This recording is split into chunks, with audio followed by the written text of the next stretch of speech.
ഈ ഒരു ഓൺലൈൻ മീറ്റിലേക്ക് വിളിച്ചത് അറിയാലോ അല്ലേ? നമ്മുടെ 2025 ഫസ്റ്റ് ഗ്ലോബൽ ടോപ്പറാണ്. ഗ്ലോബൽ ടോപ്പേഴ്സിന്റെ ലിസ്റ്റിലോട്ടേക്ക് നിഹാലയും കൂടെ എൻ്റർ ആയിരുന്നു. 24 നമുക്ക് ഉണ്ടായിരുന്നു. എന്തായാലും വേഗം ജോബും കിട്ടണം, പിന്നെ അത് ഇൻട്രസ്റ്റിംഗ് ആയ ഫീൽഡും ആയിരിക്കണം. അങ്ങനെ മെഡിക്കൽ കോഡിംഗ് ചൂസ് ചെയ്തത്.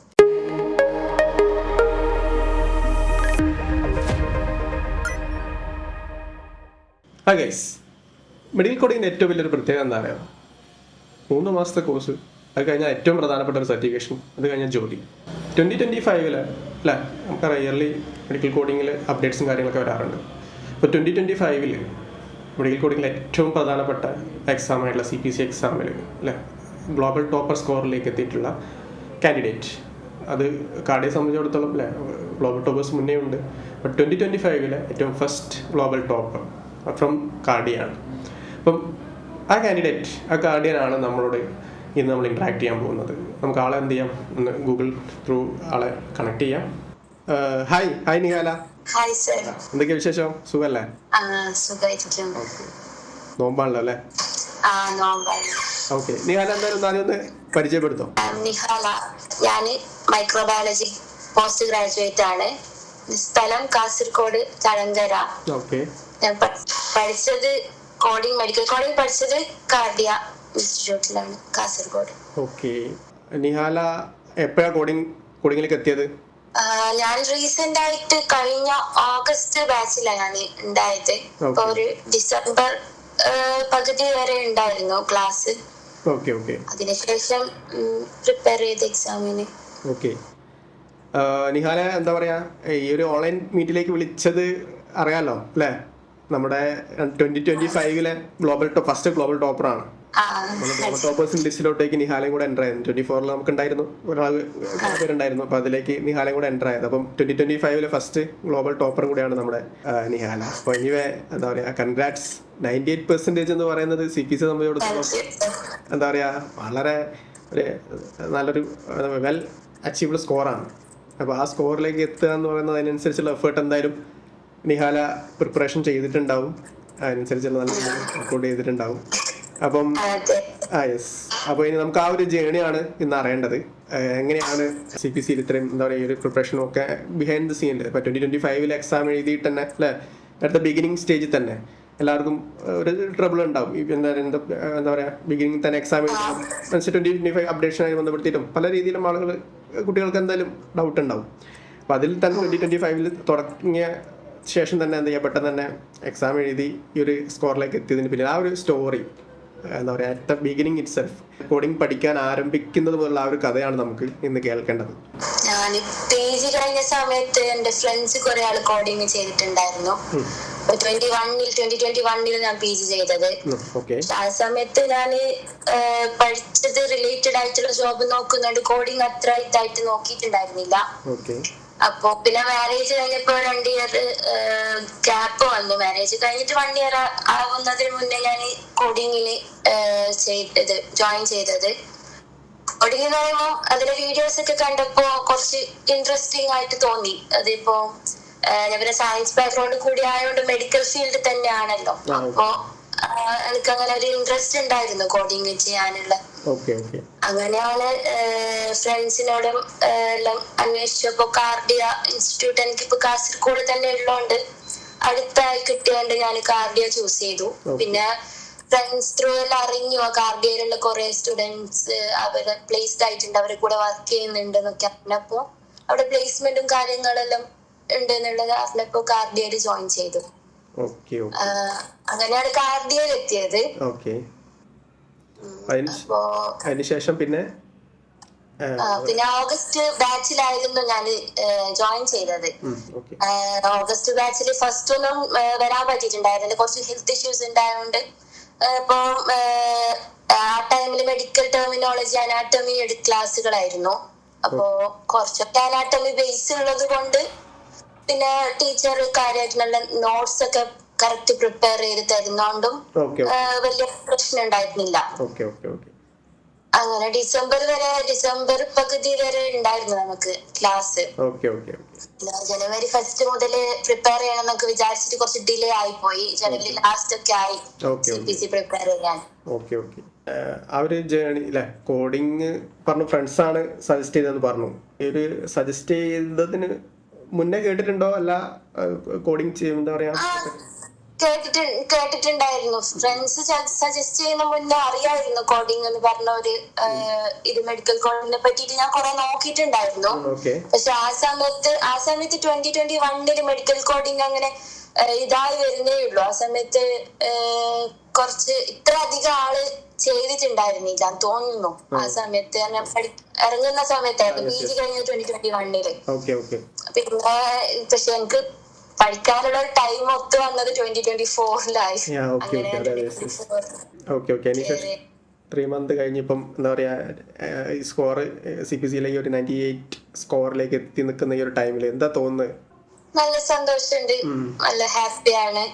1 month ഫുൾ പ്രിപ്പയർ ചെയ്തെന്ന് ചോദിച്ചാല് 1 month ഫുൾ ആയിട്ട് എടുത്തിട്ടുണ്ടാവില്ല. എനിക്ക് കുറച്ച് ടൈം പിന്നെ ജനുവരി ലാസ്റ്റ് ഒക്കെ ആയി ഞാൻ പ്രിപ്പയർ ചെയ്യാൻ തുടങ്ങുമ്പോ തന്നെ. ഇപ്പൊ February 27 അപ്പൊ ഒരു 1 month പ്രിപ്പയർ ചെയ്യാൻ പറ്റി. പിന്നെ ആദ്യമൊക്കെ ഇത് കോഡിങ് ഇത് ബുക്സ് ഒക്കെ കാണുമ്പോ ഇത് കുറെ എന്താ ഭയങ്കര ടഫ് ആണോ അങ്ങനെ. പക്ഷെ കറക്റ്റ് നമ്മളൊരു സിസ്റ്റമാറ്റിക് ആയിട്ട് പഠിച്ചു പോയാല് ഗൈഡ് ലൈൻസ് ഈസി ആയിട്ട് അത് ട്രാക്കിൽ കയറാൻ കഴിയും. അങ്ങനത്തെ പ്രശ്നങ്ങളൊന്നുമില്ല. പിന്നെ കാർഡിയയില് ഷിഫ മാം ആയിരുന്നു എന്റെ ട്യൂട്ടർ. മാം കറക്റ്റ് ആയിട്ട് നോട്ട്സ് തന്നെ. ഫസ്റ്റ് മെഡിക്കൽ ടെർമിനോളജി അനാട്ടമിയുടെ നോട്ട്സ് ഉണ്ടായിരുന്നു, ICDക്കും നോട്ട്സ് ഉണ്ടായിരുന്നു. പിന്നെ CPT സാറിന് അറിയാലോ, അങ്ങനെ നോട്ട്സ് ആയിട്ട് ഉണ്ടാവില്ലല്ലോ. എന്തായാലും 3 month കോഴ്സ് കഴിഞ്ഞ് CPC ക്രാക്ക് ചെയ്തില്ലേ, പറഞ്ഞ പോലെ ഗ്ലോബൽ ടോപ്പറിലേക്ക് വന്നു. എന്താണ് ഇതൊരു കോഡിങ് കരിയർ പറഞ്ഞല്ലോ, മുന്നേ ഫ്രണ്ട്സ് പറഞ്ഞു, അതിന് മുന്നേ അറിയായിരുന്നു എന്ന് പറഞ്ഞു. കോഡിങ്ങിന്റെ ഒരു എന്താ പറയാ ജോബ് ഓപ്പർച്യൂണിറ്റി സൈഡും കാര്യങ്ങളൊക്കെ നമുക്ക് വ്യക്തമായിട്ടുള്ളൊരു ധാരണ ഉണ്ടോ? എങ്ങനെയാണ്, എന്തായിരുന്നു എന്നുള്ളത് ഉണ്ടായിരുന്നോ തുടക്കം മുതലേ? അറിയായിരുന്നു. എന്താ വെച്ചാല് മെഡിക്കൽ ഫീൽഡ് എപ്പോഴും ഗ്രോയിങ് ആയിട്ടുള്ള ഫീൽഡ് അല്ലേ. അപ്പം അതും IT-യും കൂടി ആവുമ്പോ അത് നല്ലൊരു ഓപ്പർച്യൂണിറ്റിയാണ്. മെഡിക്കൽ ഫീൽഡ് പറയുമ്പോ എവർ എൻഡിങ് ഓപ്പർച്യൂണിറ്റി എന്നൊക്കെ പറയാലോ. അങ്ങനെ ആ മെഡിക്കൽ കോഡിങ്ങിനെ പറ്റിയിട്ട് ഒരു ധാരണ ഉണ്ടായിരുന്നു ഫസ്റ്റ് ടൈം മുതലേ. അങ്ങനെ ജോബ് എന്നുള്ള എന്തായാലും വേഗം ജോബും കിട്ടണം, പിന്നെ അത് ഇൻട്രസ്റ്റിംഗ് ആയ ഫീൽഡും ആയിരിക്കണം. അങ്ങനെ മെഡിക്കൽ കോഡിങ് ചൂസ് ചെയ്തത്. ഇനി എന്താണ് എന്താ പറയാ, പെട്ടെന്ന് ഇനി ജോബിലോട്ടേക്ക് പെട്ടെന്ന് കയറുകയാണോ? എന്താണ് പ്ലാൻ? പെട്ടെന്ന് തന്നെ ജോബ് കയറണം. ഇതിപ്പോ ഞാൻ പ്രിപ്പയർ ചെയ്യുന്ന സമയത്ത് കുറെ വേക്കൻസി വന്ന് പോയിരുന്നു. ആ സമയത്തൊന്നും അപ്ലൈ പറ്റിയിട്ടില്ല. ഇനിയിപ്പം വേക്കൻസി വരുന്നേ ഉള്ളൂ, നോക്കിയിട്ട് അപ്ലൈ ചെയ്യണം. പിന്നെ ഞാൻ എന്റേതായ ഭാഗത്തുനിന്ന് LinkedIn അങ്ങനെ ജോബ് സെർച്ചിങ് അങ്ങനെ ചെയ്യുന്നുണ്ട്.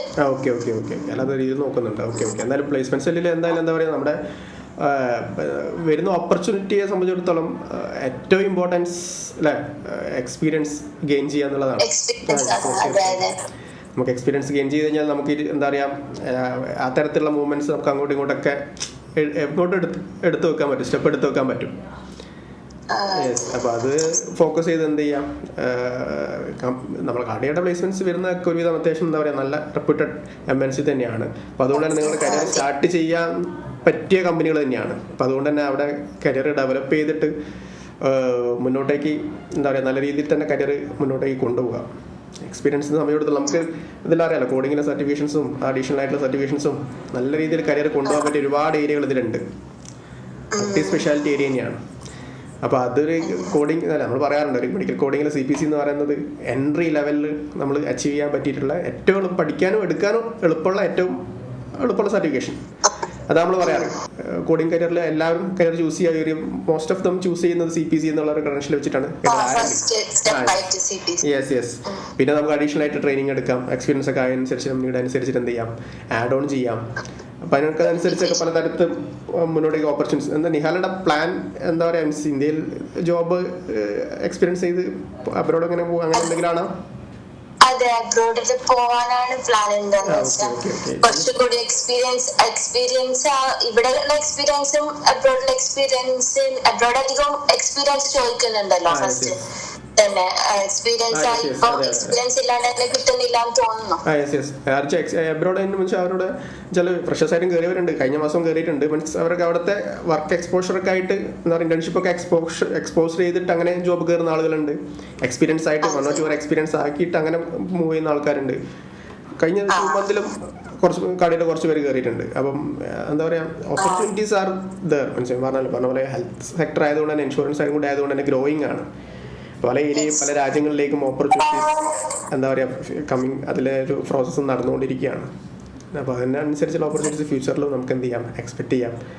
ഇപ്പം നിഹാല കോഡിങ് കരിയറിൽ ചൂസ് ചെയ്ത് അല്ലേ പറഞ്ഞ CPC 11 of the top global topper ലിസ്റ്റിലോട്ട് എത്തി 98 സ്കോർ അച്ചീവ് ചെയ്ത് എന്താ പറയുക ഈ ഒരു ജേണി ഇതിങ്ങനെ കണ്ടിന്യൂ ചെയ്ത് പോകുക എന്ന് വെച്ചാൽ കണ്ടിന്യൂ ചെയ്ത് പോകാൻ വെച്ചാൽ കരിയറിലെ അങ്ങനത്തെ അച്ചീവ്മെൻറ്റ്സുകൾ തന്നെ എന്ത് ചെയ്യുക ഫോക്കസ് ചെയ്യുക, എക്സ്പീരിയൻസ് ആക്കിയിട്ട് തന്നെ എന്ത് ചെയ്യുക അനുസരിച്ച് നല്ല മുന്നോട്ടേക്കും വളരെ കരിയർ പ്ലാൻ ചെയ്ത് തന്നെ മുന്നോട്ടേക്ക് പോകുക. വെറുതെ എന്താ പറയുക നമുക്ക് അവർ ഇതൊരു ഫുൾ സ്റ്റോപ്പ് ആയിട്ട് നിൽക്കേണ്ട ഒരു പാട്ടല്ല എവിടെയും. ഇപ്പോൾ കോഡിങ് അപ്പോൾ അതനുസരിച്ച് എന്ത് ചെയ്യാം നമുക്ക് നമ്മുടെ ചേഞ്ചസ് എല്ലാം നമ്മൾ അതിപ്പോൾ മുന്നോട്ടേക്ക് പോകുന്ന അനുസരിച്ച് നിഹാലയിൽ കമ്പനി അറ്റ്മോസ്ഫിയറിലൊക്കെ പോകുന്നതിനനുസരിച്ച് അതിൻ്റെ ചേഞ്ചസ് ഉണ്ടാവും, പ്രൊഫഷണൽ ഡിഗ്നിറ്റി ഉണ്ടാവും, അതിനനുസരിച്ചുള്ള ഒരു ഫോർകാസ്റ്റ് പല കാര്യങ്ങളിലും ചേഞ്ചസ് ഉണ്ടാവും.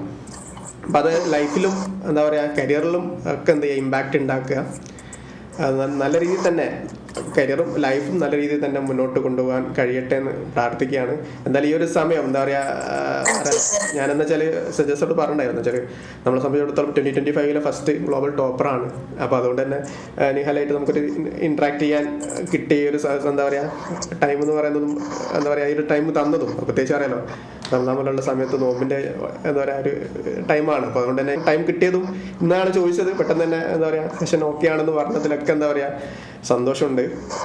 എന്താ പറയുക കാർഡിയയുടെ ഭാഗത്ത് നിന്ന് പ്രത്യേക നന്ദി. ഈ ഒരു സപ്പോർട്ട് നമ്മൾ കാർഡിയയുടെ സപ്പോർട്ട് പ്ലേസ്മെൻറ്റ് സപ്പോർട്ട് ആണെങ്കിലും കാർഡിയൻസിന് കിട്ടുന്ന സപ്പോർട്ട് നമ്മൾ ആസ് എ ത്രൂ ആയിട്ട് നമ്മളത് എന്ത് ചെയ്യും കണ്ടിന്യൂ ചെയ്യും. പ്രൗഡ്നെസ്സോട് കൂടി തന്നെ കാർഡിയനായിട്ടുള്ള പ്രൗഡ്നെസ്സോട് കൂടി തന്നെ ആ രീതിയിൽ തന്നെ പെർഫോമൻസ് ആയിട്ട് എന്ത് ചെയ്യുക മുന്നോട്ടേക്ക് പോവുക.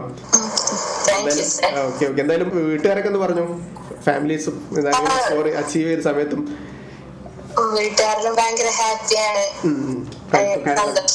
ഫ്രണ്ട്സിനോടൊക്കെ കമ്മ്യൂണിക്കേറ്റ് ചെയ്തിട്ടുണ്ടായിരുന്നോ? ഫ്രണ്ട്സിനോട് പറഞ്ഞിരുന്നു. Okay okay keep on. ഈ ഒരു അച്ചീവ്മെന്റ്സ് നമ്മൾ എപ്പോഴും ഒരു ഫോക്കസ് ലൈഫിൽ സെറ്റ് ചെയ്യുക, അതിനനുസരിച്ച് തന്നെ എന്ത് ചെയ്യുക മൂവ് ചെയ്യുക. ഓക്കെ എന്തായാലും പറഞ്ഞില്ല once again thanks from the എന്താ പറയുക കാർഡിയയുടെ സൈഡിൽ സ്പെഷ്യലായിട്ട് ഒന്നുകൂടെ താങ്ക്സ് പറയാണ്. എന്താ പറയുക കൺഗ്രാറ്റ്സ് ഓൾസോ ഈ ഒരു സെഷൻ തന്നതിന് താങ്ക്സ്. പിന്നെ special congrats for the achievement. 98 ഞാൻ പറഞ്ഞില്ല 98 എന്ന് പറയുന്ന സ്കോറൊന്നും നമുക്ക് എന്താ പറയുക ഒരു റിമാർക്കബിൾ സ്കോർ തന്നെയാണ്. അപ്പോൾ അതിനനുസരിച്ചിട്ടുള്ള തീർച്ചയായിട്ടും എഫേർട്ട് നിഹാല ഭാഗത്ത് നിന്ന് ഉണ്ടായിട്ടുണ്ടാവും, നല്ല എഫേർട്ട് എടുത്തിട്ടുണ്ടാവും. അപ്പോൾ എന്തായാലും കാർഡിയക്ക് അതൊരു പ്രൗഡ് മൂമെന്റ് തന്നെയാണ്. ഓക്കെ എന്തായാലും ഈ ഒരു session okay okay take care by. അല്ല നമ്മൾ നിഹാലയായിട്ട് കമ്മ്യൂണിക്കേറ്റ് ചെയ്തു. നമ്മളെ സംബന്ധിച്ചിടത്തോളം ഓരോ കാർഡിയൻ ഇമ്പോർട്ടൻ്റ് ആണ്. ഇപ്പോൾ 2025 എത്തിയ സമയത്ത് അല്ലേ ഒരുപാട് റിസൾട്ട്സ് വന്നു. അതിൽ നിഹാലയ്ക്ക് എന്താ പറയുക ഗ്ലോബൽ ടോപ്പർ എന്നുള്ളൊരു പൊസിഷനിലോട്ടേക്ക് മീൻസ് എന്താ പറയുക ഒരു അച്ചീവ്മെൻറ്റ് നേടാൻ കഴിഞ്ഞു. നല്ല റിസൾട്ട് 2025 തുടങ്ങിയ സമയത്ത് തന്നെ റിസൾട്ടിൻ്റെ കാര്യത്തിലല്ല അത്രയും CPC ഹോൾഡേഴ്സിന് നമ്മൾ പുറത്തെത്തിച്ചു. ഒരു ജോബ് ഇതിലേക്ക് മൂവ് ചെയ്യാണ്. അപ്പോൾ അതിൽ തന്നെ ബെസ്റ്റ് സ്കോറായിട്ട് നിഹാലയ്ക്ക് പെർഫോം ചെയ്യാൻ കഴിഞ്ഞു. അപ്പം നമ്മളുടെ അടുത്ത് ഓരോ കാർഡിയൻ നമ്മൾ ട്രെയിനിങ് കൊടുത്തിട്ട് വെൽ കാപ്പബിൾ ആയിട്ട് അവരെ പ്ലേസ്മെൻറ്റ് നടത്തിയിട്ട് അവരുടെ കരിയറിലേക്ക് മുന്നോട്ടേക്ക് പോകുന്നതിൽ അവരുടെ അച്ചീവ്മെൻറ്റ്സ് നമ്മൾ വാച്ച് ചെയ്യണം. ഒരു എക്സ്പീരിയൻസ് ആവുന്നു, സീനിയർ കോർഡർ ആവുന്നു, നല്ല നല്ല പോസ്റ്റുകളിലേക്ക് പോകുന്നു, അബ്രോഡിലേക്ക് പോകുന്നു. അപ്പം നിഹാലായിട്ട് കമ്മ്യൂണിക്കേഷൻ നമ്മൾ കേട്ടില്ലേ. അപ്പം ആളും അതുപോലെ തന്നെയുള്ള ഒരു ഫോക്കസ് എന്താ പറയുക മറ്റുള്ള സ്ഥലങ്ങളിൽ പോയി വർക്ക് ചെയ്യണം എന്നുള്ള ആഗ്രഹമുള്ള ആളുകളാണ്. അപ്പോൾ അതിലെന്ത് എക്സ്പീരിയൻസ് ആകുന്നു അതിനനുസരിച്ച് അവർ കരിയർ മൂവ് ഓൺ ചെയ്യുന്നു, മറ്റുള്ള മൾട്ടി സ്പെഷ്യാലിറ്റികൾ ആഡ് ചെയ്യുന്നു. കരിയർ ആ തരത്തിലോട്ടേക്ക് ഡെവലപ്പ് ചെയ്തിട്ട് മുന്നോട്ടേക്ക് കൊണ്ടുപോകാൻ തീർച്ചയായിട്ടും നിഹാലയ്ക്ക് സാധിക്കും. അതുപോലെ ഓരോ ഗാർഡിയൻ നമ്മളെ അടുത്ത് ഓരോരുത്തർ പറഞ്ഞല്ലോ ആ തരത്തിലേക്ക് ട്രെയിനിങ് എടുത്ത് ആ സർട്ടിഫിക്കേഷൻ നേടി മുന്നോട്ടേക്ക് എന്ത് ചെയ്യാം കരിയർ തീർച്ചയായിട്ടും കൊണ്ടുപോകാൻ കഴിയും. ജനുവരി 2025 ഓൺവേർഡ്സ് നല്ല റിസൾട്ട്സ് CPCയുടെ ബെസ്റ്റ് റിസൾട്ട്സ് നമ്മൾ എന്താ പറയുക അൺസ്റ്റോപ്പബിൾ ആണ്. ഗാർഡിയൻസിന് അൺസ്റ്റോപ്പബിൾ സ്കോറിംഗ് ആണത്. കണ്ടിന്യൂസ് ആയിട്ട് നമ്മളത് വാച്ച് ചെയ്തുകൊണ്ടിരിക്കുകയാണ്. ആ പെർഫോമൻസ് കീപ്പ് ചെയ്തുകൊണ്ട് അവർ കരിയറിലും ആ ഒരു എന്താ പറയുക ജോബിലോട്ടേക്കും ആ ഒരു പെർഫോമൻസ് കീപ്പ് ചെയ്തുകൊണ്ട് അവർ തീർച്ചയായിട്ടും മുന്നോട്ട് പോകാൻ അവർക്ക് സാധിക്കട്ടെ. Take care, by.